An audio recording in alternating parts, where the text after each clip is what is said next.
Ayo, what's up? Welcome back din sa ating channel dito sa Bobs TV. Alright, sa tayo babalik ulit mga babayan para sa isa na namang reaction, video at komentaryo. At ngayon ay pag-uusapan natin ang mga balitang ating nakalap mga babayan. SMNI News, no? FB pages, sinuspindi po ng Meta. Alay niya. Baka isisi nyo na naman sa Pangulo natin to. Naalala natin mga babayan, no? Ito nga po nga SMNI ay ang may-ari niyan ay dati ang itong si Pastor Kibuloy, mga babayan, no? At ngayon isa nga po yung SMNI sa talaga namang banat ng banat sa ating gobyerno. Sinuspindi ng Meta ang mga Facebook page ng Sunshine Media Network International o SMNI at mga affiliate nito dahil sa umano'y pagpapahayag ng puot at paggamit ng mapanipulang racial stereotypes mga babayan, no? Yan po ang sabi dito sa balita. Pero syempre bago ang lahat, please don't forget to subscribe, like, share, comment dyan sa comment section. Shoutouts muna tayo sa mga bago nating subscribers dyan at sa mga palagi nating nakikita dyan sa comment section. No? Maraming salamat sa inyong komentaryo, komento, no? Sa mga nagla-like sa ating video. Maraming salamat sa inyo, sa mga bago nating subscribers. Alright, so alamin natin itong balita na to mga kababayan. Diyos ko po, kawawa naman yung SMNI. Iyakan na naman yung mga mga supporters ng SMNI at TDS. Okay, so alamin natin to. Let's go. Sinuspindi ng Meta ang Facebook page ng Sunshine Media Network International o Aray. SMNI. Aray! Aray! Nako! Ay, nako. Grabe, karma ba to sa kanila? Ilay natin. Ano man sasabi niyo dyan mga babayan sa pagkakasuspinda ng SMNI? I-comment niyo dyan sa ibaba ang mga opinion niyo, ha? At mga affiliates nito dahil sa umunay pagpapahayag ng puot at paggamit ng mapanirang racial stereotypes. Iginit naman ng SMNI na wala silang inilalathalang nakasasama sa komunidad at patuloy nilang ipagsisigawan ang kanilang bersyon ng katotohanan. Kanilang bersyon ng katotohanan. Ay, ano bang bersyon nyo ng katotohanan? Puro yung kabilang parlor yung mga binabalita ninyo, no? At ang balita ninyo karamihan puro galit, no, sa ating gobyerno simula no nang hinuli etong si Pastor Kibuloy na tumatakbong senador ngayon. Boboto nyo ba yan? Boboto nyo ba yan? I-komento nyo nga sa baba. Iboboto nyo ba si Pastor Kibuloy? Hindi. I mean, ito, for your info lang, di ba may kaso yan sa Amerika? Nasolusyonan na ba? Natapos na ba yung kaso niya sa Amerika? Di ba? At di ba nakakulong yung si Pastor Kibuloy? Iboboto nyo po ba yung si Pastor Kibuloy? Comment nyo nga dyan sa ibaba. Okay, so ito trending din to, no, sa yung balita na yan, trending yan ngayon sa Facebook at dito nga sa trending news, no, nakasulat dito, SMNI News FB page, take down uli. Kailan take down na ba to?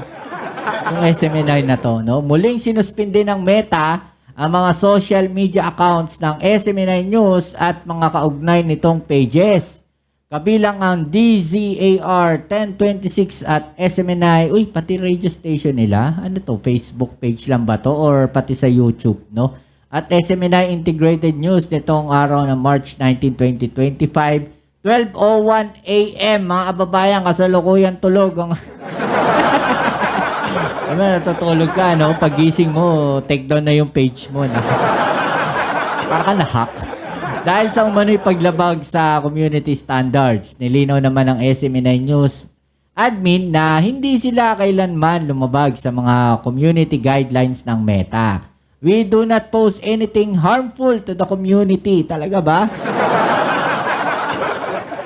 Oh, wala ba silang pinopost na harmful sa community? Hindi ba sila nag-uudyok ng kaguluhan?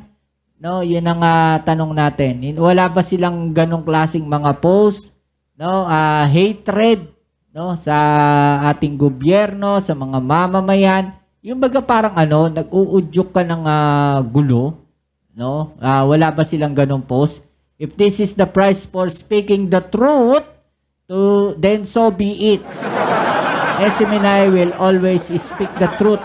That matters daw, mga kababayan. Palakpakan naman natin. Kung totoong truth that matters sa inyo, no, ilabas ninyo yung mga katotohanan talaga, no? Yung kaso ni Pastor Kibuloy, tutukan nyo rin yun. Okay? So, dito sa News 5, sabi nga po dito, inanunsyo ng Sunshine Media Network International na sinuspindi ng Meta ang mga pages sa Facebook ng SMNI Integrated News at DZAR 1026 ngayong March 19. Ayon daw sa Facebook na violate umano ng mga account ang community standards dahil sa pagbabahagi ng hatred or contempt for a group of people,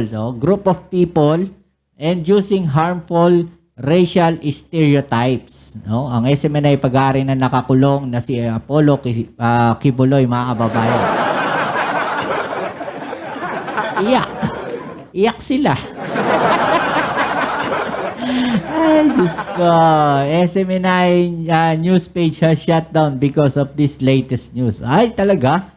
Dahil nga daw dito sa balita na to. Tignan nga natin. Sabi dito sa nakasulat dito. Bulgaran na. Pera lang ang nakikitang dahilan sa pagka-aresto ni FPRRD. Magkasabwat pala ang ICC. Nako po. Talaga? Yari kayo sa ICC, lalo nyo lang tawag dito, parang lalo nyo lang nilugmok, no, si FPRRD, lalo nga binabanatan nyo ang ICC, lalo kayong dadalihin ng ICC, mas mabuti, manahimik na lang kayo. Unti nang lumalabas mga anomalya nilang ginagawa sa administrasyong Marcos, kaya pala minamadali nila dalhin sa Netherlands. Sabi nga nila, kung marami kang pera, lahat magagawa mo ang gusto mo. Oh, talaga?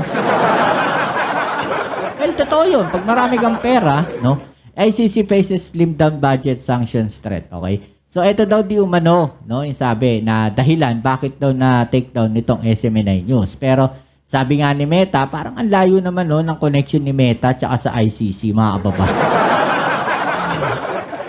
Alam niyo may kasi yan, community guidelines, no? Alam naman ng yan, ng mga admin ng SMNI. Pagka alam nilang lumalagpas na sila, no, doon sa limitasyon, talagang mapo-point out kayo ng Meta niyan. Kasi automated yan yung Meta na yan, 'di ba? Sa pagkakaalam ko, parang ganun. No, may sarili silang taga-check ng mga yan. So pag nakikita nilang nag-uudyok ka ng isang kaguluhan, no, talaga naman, no, madadali ka ni Facebook Meta. Kung nagbabalita lang kayo talaga ng mga ng tama lang, ng totoo, kagaya ng mga ibang ng ibang mga FB page. 'Di ba? Baga, magkabilang panig binabalita ninyo. Hello kayo, baka hindi pa kayo nadali ng ng Meta. Pero kung naka-focus lang kayo sa isang focus nyo, no, let's say siraan yung gobyerno, pabagsakin yung gobyerno, pabagsakin yung tao, siraan yung tao, talagang madadali kayo ni Meta kasi kitang-kita, no, na one-sided kayo. 'Di ba? Hindi kayo nagbabalita ng patas pagka ganun yung mga balita ninyo na lahat puro galit sa gobyerno, lahat nag-uudyok ng galit na parang nagtatanim ka ng galit, no, ng puot sa puso ng bawat taong nanonood sa page mo. No, madadali ka talaga ni Meta pagka ganyan. Pero kung hindi naman kayo one-sided, no, sa inyong pagbabalita, kunyari, hindi paninira sa gobyerno at ilalabas niyo yung mga ibang balita, gaya ng mga GMA, ABS-CBN, yung mga ganong style. 'Di ba? Baka hindi pa kayo na-take down ni Meta. Tandaan niyo mga kababayan, no, hindi ko rin alam kung totoo ba yung hula na yun no. Na isa papasara daw no na pag sinabi raw ni Pastor Kibuloy kagaya nung sinabi niya, ipapasara ko yung ABS-CBN. Aba, nagsara ang ABS-CBN. Ano? Coincidence lang ba? No, yung pagkakasabi ni Pastor Kibuloy ng pagpapasara ng ABS-CBN? No, o merong nasa likod. Malay natin, di ba? Hindi naman natin alam yung totoong nangyari doon. Kung totoo ba yung kanyang hula na yun, prediction. No? Actually, may mga taong ganun, no? Na pagka sinabi nila, nangyayari. Di ba? Oo, may mga taong ganun, mga tol. No? Pero kung yung sasabihin mo ganun, no? Papahinto mo yung traffic sa EDSA. O ba? Uminto nga yung traffic gawa ng COVID, di ba? Wala talagang tao sa EDSA. Ba, tindi nun, di ba? Uminto nga yung traffic pero ang dami namang apektado. Di ba? So, yan. Ano masasabi niyo dyan, mga tol, mga kababayan? I-comment sa ibaba niyo mga opinion at atin yung pag-usapan. Alright? So, yan muli. Maraming salamat sa lahat ng mga patuloy na nakasuporta dito sa ating channel. Kita-kits tayo sa ating next video upload. Don't forget to comment sa ibaba ang inyong mga opinion. Alright? Shoutout sa inyo lahat.